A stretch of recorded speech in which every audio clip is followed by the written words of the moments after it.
ये लोग अब वाकई ही यूके नहीं जा पाएंगे या फिर इनके लिए अब यूके जाना कुछ खास तरीकों से इम्पॉसिबल हो जाएगा।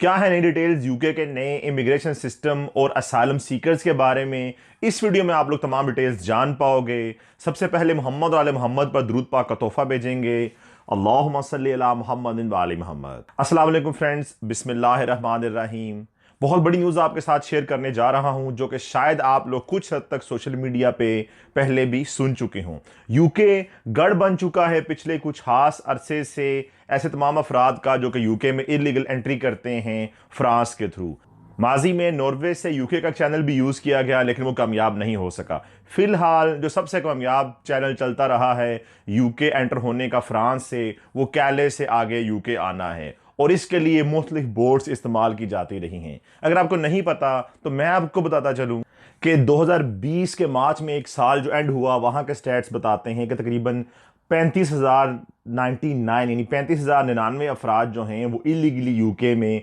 एंटर हुए। इसके बाद बोर्ड्स के थ्रू जो बंदे आए जिनके पास वीज़ा नहीं था, इलीगल एंट्री की उन्होंने स्मगलर्स के थ्रू, उनकी तादाद ऑलमोस्ट बनती है 8,000। बहुत से लोगों ने अपनी जानें भी गंवाई इस सारे प्रोसेस में। प्रीति पटेल जो कि होम सेक्रेटरी हैं यूके की, यूके बॉर्डर एजेंसी की तरफ से, और उनके साथ मिल के वो बहुत ज़्यादा काम करती रही हैं गुज़िश्ता कुछ अरसे में इलीगल इमिग्रेशन को रोकने के लिए, और बोरिस जॉनसन की भी ऑलमोस्ट मुकम्मल सपोर्ट उनको हासिल रही है इस तमाम काम में। इन्हीं तमाम पैरामीटर्स पे अमल करते हुए उन्होंने एक खास तरह का नया निज़ाम वज़ा किया है जिसकी तमाम तफसीलात मैं अभी आपके साथ शेयर करता हूँ। प्रीति पटेल ने नए असाइलम सीकर्स की इलीगल एंट्री के बारे में जो नए प्लान्स बनाए हैं और जो लागू कर दिए गए हैं नए आने वाले इलीगल लोगों के लिए, उसमें सबसे पहले शामिल है कि जो लोग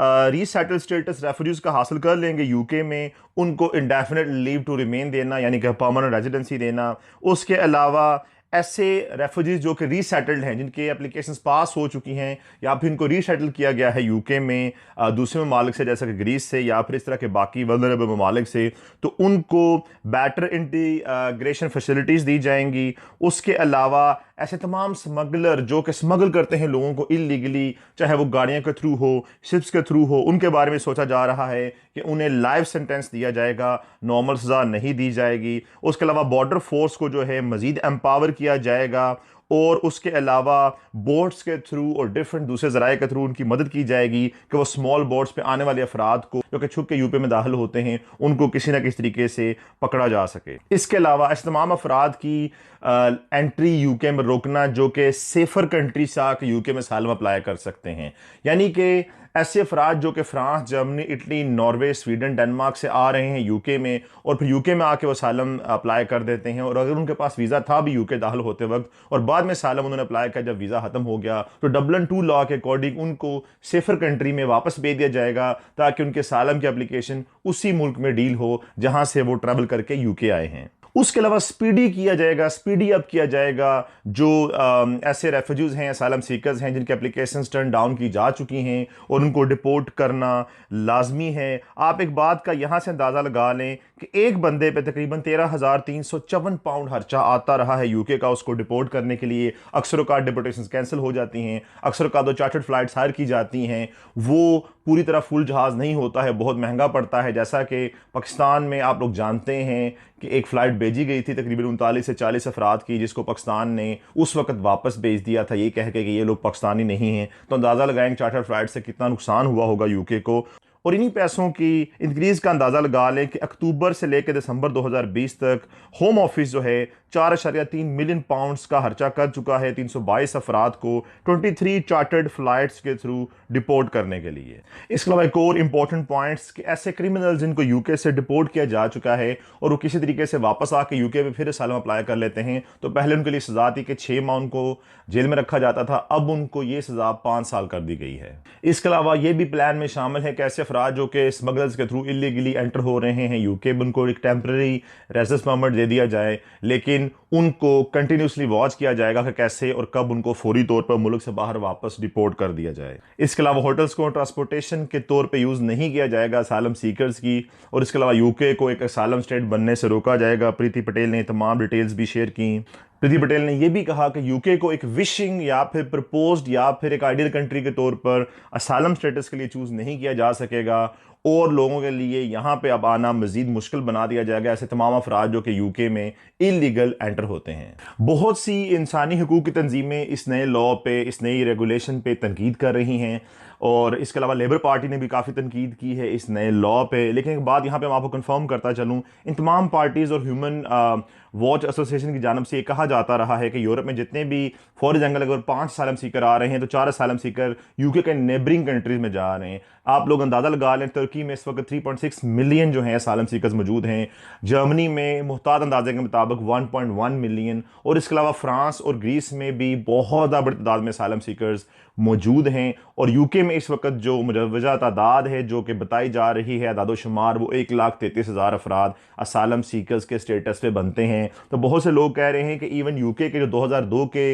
बड़े जो हैं वो शामिल हैं आदादोशुमार, जिस वक्त यूके में सबसे ज़्यादा बूम आया था असालम सीकर्स का, उससे भी अभी आधी तादाद है इवन असालम सीकर्स की। तो गवर्नमेंट के कुछ इदारों या फिर ह्यूमन राइट्स एसोसिएशन को समझ नहीं आ रही कि यूके इतने टफर इकदाम क्यों कर रहा है। यहाँ पे प्रीति पटेल की एक बात को थोड़ी सी दाद देनी पड़ेगी कि इशू ये है कि जो चैनल्स यूज़ किए जा रहे हैं असालम अप्लाई करने के लिए यूके में, एक तो विशिंग आइडियल कंट्री के तौर पे कि दूसरी कंट्री से गुजर के यहाँ पे आना, तो प्रीति पटेल ये चाहती हैं कि वो लोग जो असालम अप्लाई करने की नीड में हैं, वाकई असालम अप्लाई करना चाहते हैं, वो फिर बाकी कंट्रीज में असालम अप्लाई करें जहाँ से वो ट्रैवल करके यूके में एंटर हो रहे हैं। अगर उनको अपनी जान बचानी है तो वहीं पर रुके रहें जहाँ पे पहली सेफेस्ट एंट्री पोर्ट उनकी आई है। और यूरोप का डबलिन 2 लॉ भी इस बारे में यही कहता है। दूसरे नंबर पे स्मॉल बोट्स के थ्रू जो स्मगलर्स जो हैं वो अपनी वेपन्स और फिर करेंसी और बाकी तरह की चीज़ें स्मगल करते हैं फ्रांस से यूके में, वो इन जो हैं वो मुहाजिरीन का सहारा लेते हैं और उनके थ्रू स्मगलिंग भी करते हैं और इनको भी वहाँ पे पहुँचाते हैं। इनसे हज़ारों पाउंड जो हैं वो लिए जाते हैं और इनकी जान को शदीद खदशा होता है छोटी छोटी बोट्स के थ्रू समंदर में डूबने का। तो ये तमाम पैरामीटर्स हैं जो कि देर आद दुरुस्त आयद।